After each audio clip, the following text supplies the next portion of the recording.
The 12 Star Fairies.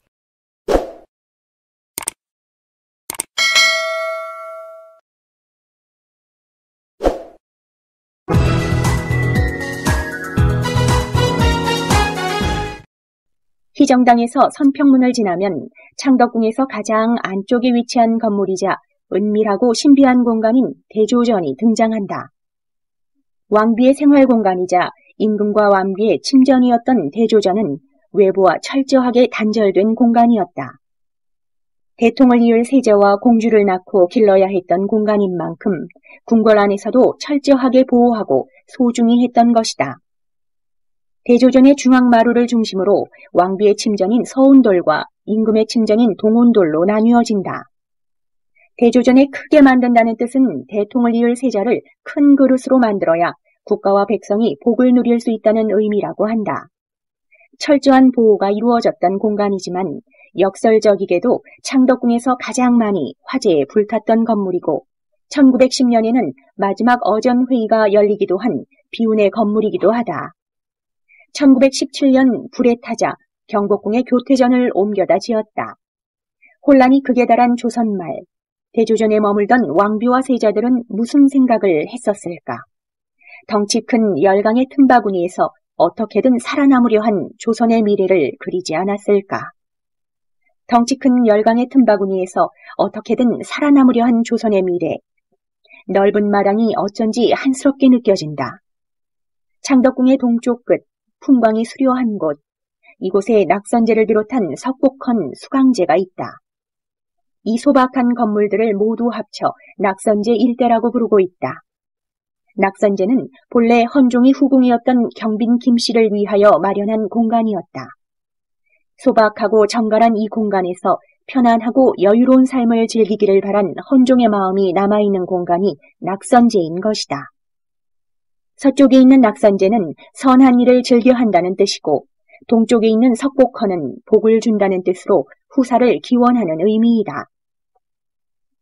안정과 여유를 바랬던 헌종의 뜻이 이름으로 나타난 것이다. 보통 낙선제에는 임금이, 석곡헌에는 왕비가, 수강제에는 대비가 거쳐 있는데 효율을 중시했던 헌종이 세운 건물답게 외관보다는 기능과 생활 방식의 편의를 고려한 건물이라고 할 수 있다. 낙선제에는 서글픈 인연이 여럿 얽혀 있다.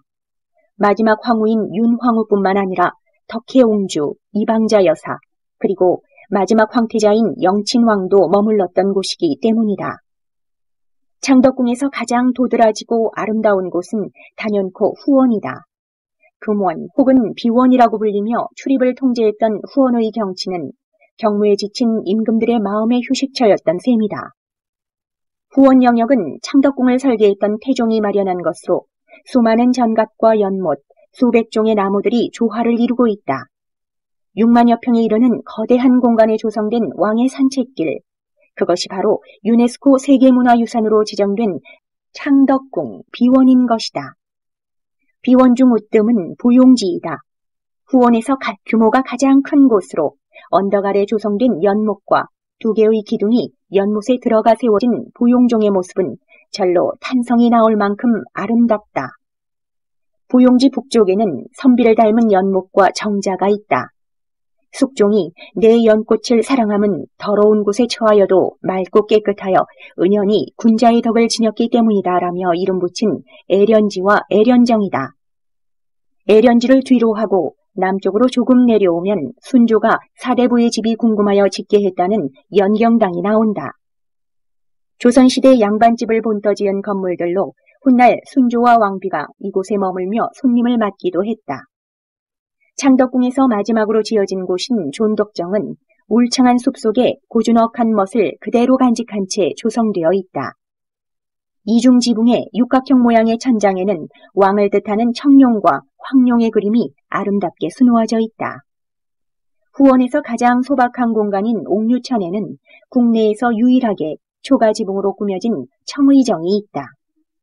이 공간은 왕이 농사일을 직접 체험해보고 백성들의 삶을 이해하기 위해 만든 공간으로 백성에 대한 관심과 애정이 남아있는 공간이라고 할 수 있다. 창덕궁은 경복궁과 달리 왕을 위한 공간이 무척이나 많이 마련되어 있다. 경복궁이 일을 위한 사무실 같은 느낌이었다면 창덕궁은 일과 여가를 함께 즐길 수 있는 공간이랄까. 많은 왕들이 창덕궁을 그토록 마음에 들어한 이유도 곳곳에 배어있는 여유와 풍류 때문일 것이다. 경무로 지친 왕의 몸과 마음을 달래주던 안식처. 그것이 바로 창덕궁의 정체가 아닐까.